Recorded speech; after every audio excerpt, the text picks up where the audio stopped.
today, my Mini JCW is going to be getting a 50,000 mile service, we'll call it. If you're not familiar with the car has a tune from M Cube Motorsports. It has a M Cube downpipe.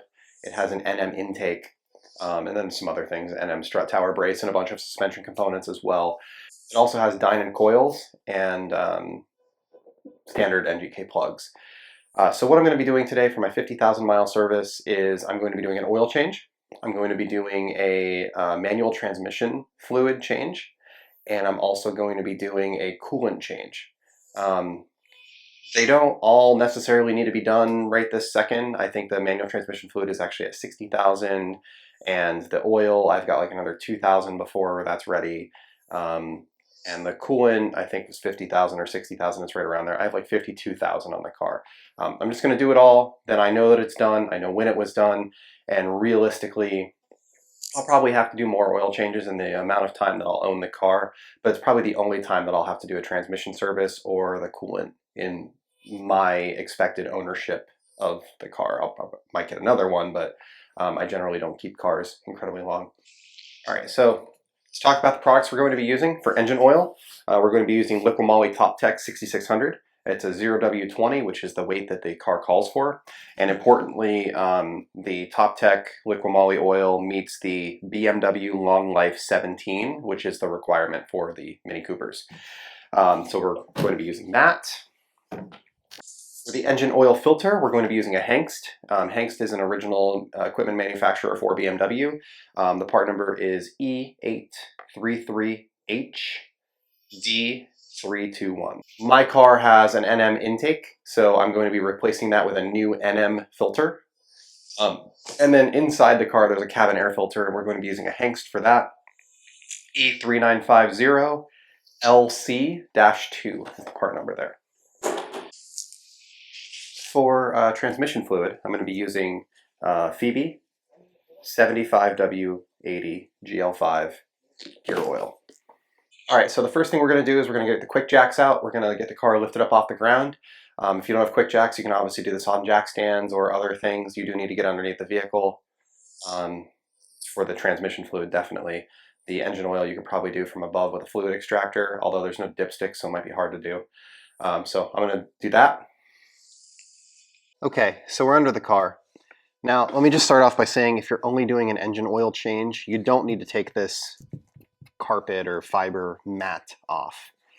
I do have to because I'm doing a transmission service. So I'm going to remove this. It's an 8mm, and there are like 4,000 screws. So I'm just going to remove that quick and get it out of the way. Okay, so I've now removed all 14 screws. There are like rocks and things that are kind of up here, which is interesting, but anyway. So looking at the bottom of the car, the starter motor is really easy to get to. I never realized that. It's like literally right here, so that's pretty cool. So what I'm going to be focused on is changing the oil and changing the transmission fluid. So the oil filter is right here where my hand is, and like I said, you can get to that through those doors that like open up in the bottom of the fiber thing. This is the oil drain plug right here for the engine oil. There's a drain here where my finger is, and there is a fill up here. And this is going to be one of those where we're going to have to like pump the fluid into the top. So I'm going to go and get my my oil pan and some tools, and I will be back. So we now have everything that we need to take this apart. So in order to do the oil change, you need to have a T55 Torx. That's going to take the drain out of the oil filter. You need a 32mm shallow socket, like this one. This is really the only thing that's kind of specialty. So I'll post a link in the description to where to get this. I got it from Amazon. But you need that because the cross member here is really close to the oil filter housing. For the drain plug on the oil, I need a 19mm, but I have an aftermarket drain, so it might be, or an aftermarket plug. So it might be a different, like an 18 on yours. I can't remember what it was from the factory. And I only have an aftermarket one because it has a magnet in it. And then you need an 8mm for the transmission drain and fill bolts. So the first thing that we're going to do is we're going to remove this drain from the oil filter. All right, so just to highlight what I'm talking about here, here is the oil filter housing. It's like right in front of, this is the pan. And you'll see that in the bottom of it, there is a star, and that's going to remove this like drain. And then this big hex is the 32mm that actually removes the housing to take the filter out.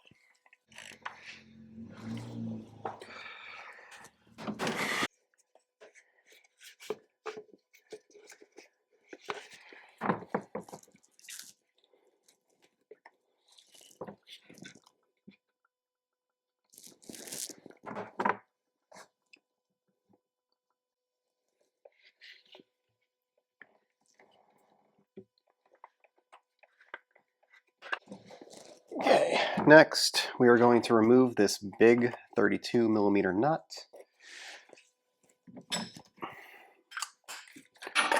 Which contains the filter housing.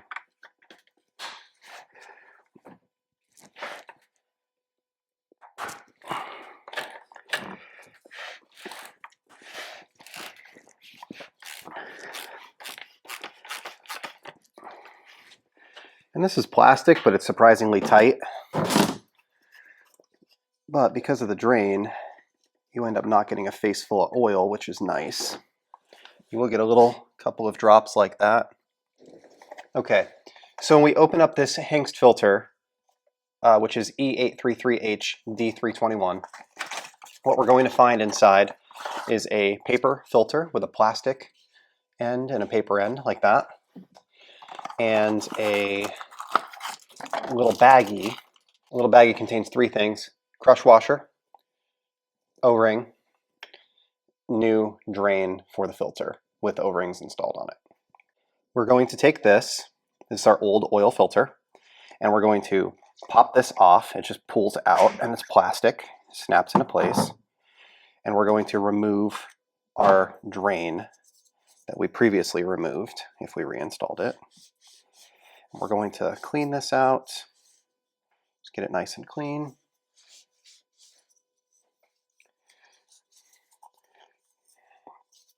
So now you get this cap. So on the cap, this just snaps in like that. And then we can just wipe this off because it's covered with some stuff. And then this O-ring, you want to kind of remove like that. Just squeeze it to one side and remove it. You get a new O-ring in the kit, so we'll put that on. There's only one O-ring, it only goes in one place.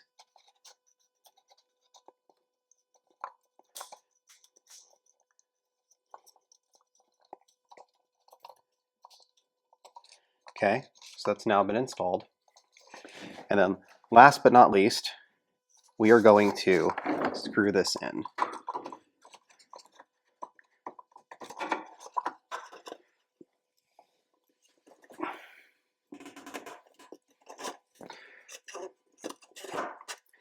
Because the white side of the paper filter like presses over a metal cone, you might find that you have to like push it up to get it started. So we can get this started.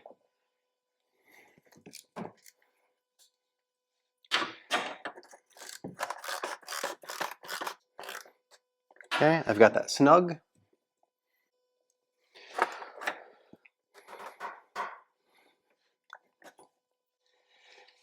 So I'm just going to wipe this off and get that, wipe out the threads, just make sure there's nothing in there. Wipe off the wire harness that it was dripping on, just kind of clean everything up. So now we're ready to install our new plug. So they give us a brand new plug.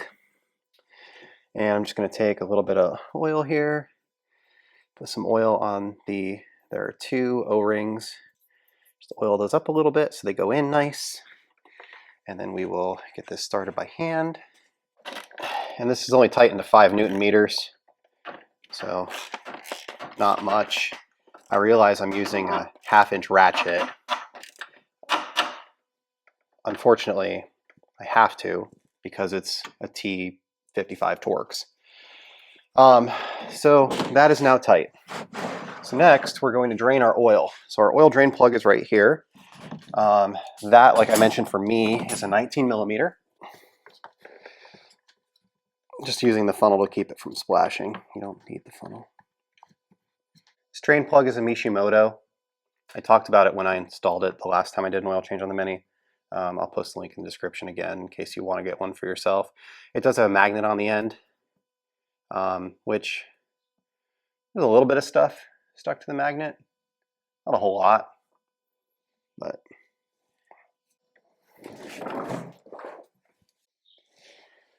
all right. So got the drain plug reinstalled, swapped the battery out in the camera. So oil change is mostly complete. I just need to add oil. So we'll do that quickly just so we don't forget. We're going to have to check the level of the oil as well. But... All right, our hood is open. Our oil fill cap is right here. Take that off. So I have the Schwaben funnel here. All right, so I have about 4.5 quarts in there. So we'll check the fluid level and go from there. So now we're going to go down and we're going to work on the transmission. All right, so next we're going to do transmission. So the transmission is over here. This right here is the drain plug, and then up above it is a fill. They both look identical, and they're an 8 millimeter Allen. So you always want to loosen up the fill before you loosen up the drain. And the reason for that is if you accidentally strip the fill for some reason, or it can't come out for some reason, and you already have drained out all of your fluid, you can't drive the car and you're kind of screwed. So we'll just get this loosened up.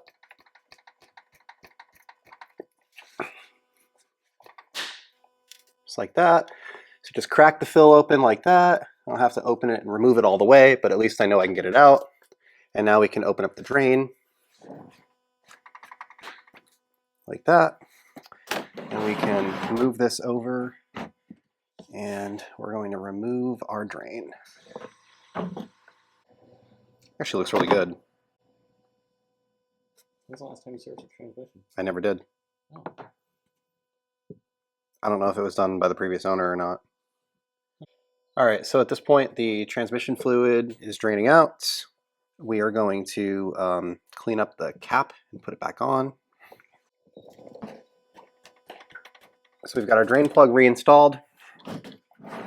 Now we are going to remove our fill plug. Just here. The engine moves a lot. And the way that you add oil to this is you pump into the fill until oil comes out of the fill, just like most other manual transmissions. All right, so what I'm going to do now is I'm going to pump oil into the fill, which is up here, and it's kind of a slow process. All right, got the quart in. All right, so we've put 2 quarts of fluid in. It's right there at the top. So what we're going to do is we're going to put our fill cap back on, which is here, and we're going to screw that into place, just like that.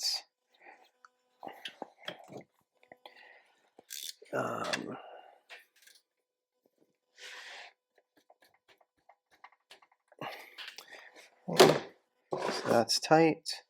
So now we're done with that, and we can empty our drain pan. All right, so we're going to check the oil level. To do that, we start the car. We need to get the car to warm up, so it's going to take a minute. It's like my coolant temp's at 128. My oil is at 122. I don't know what the exact number needs to be, but basically in your infotainment system, you want to press menu. I'm going to go to vehicle info, you want to go to vehicle status, and then you want to choose the one that says measure engine oil level. And it'll say here, measurement only while engine is in park or neutral on level surface. Do not press accelerator or clutch. That start measurement, you see how it's like grayed out and I can't select it? That will turn yellow like the rest of the words, like the word cancel, when it can be done. So I'm just waiting for the car to heat up. All right. So the Mini is finally warmed up. I do recommend it. You should get one of these. OBD Link CX is the one that I have, and then this is the Bimmer Link app.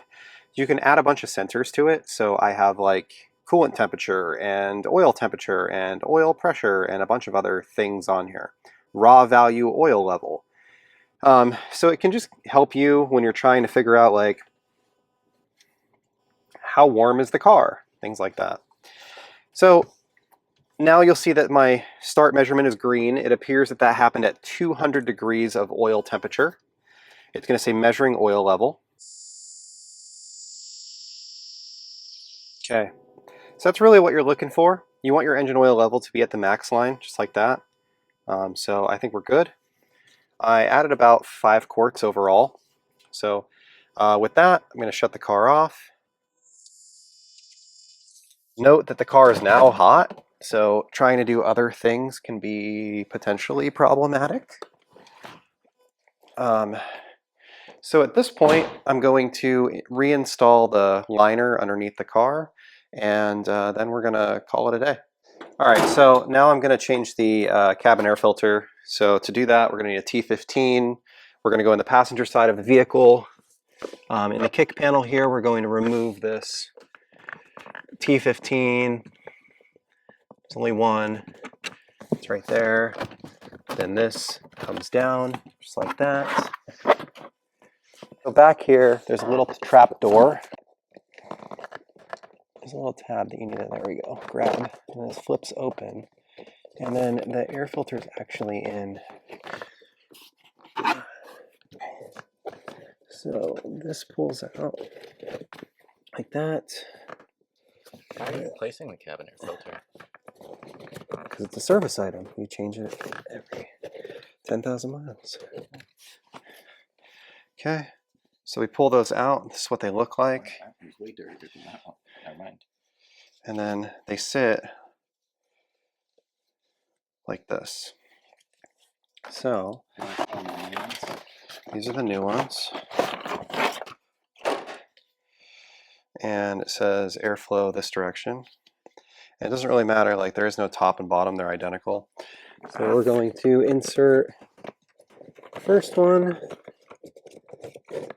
And there's like an arrow on the side of the airbox if you forget the direction, but the airflow arrow goes this way, like towards where you sit.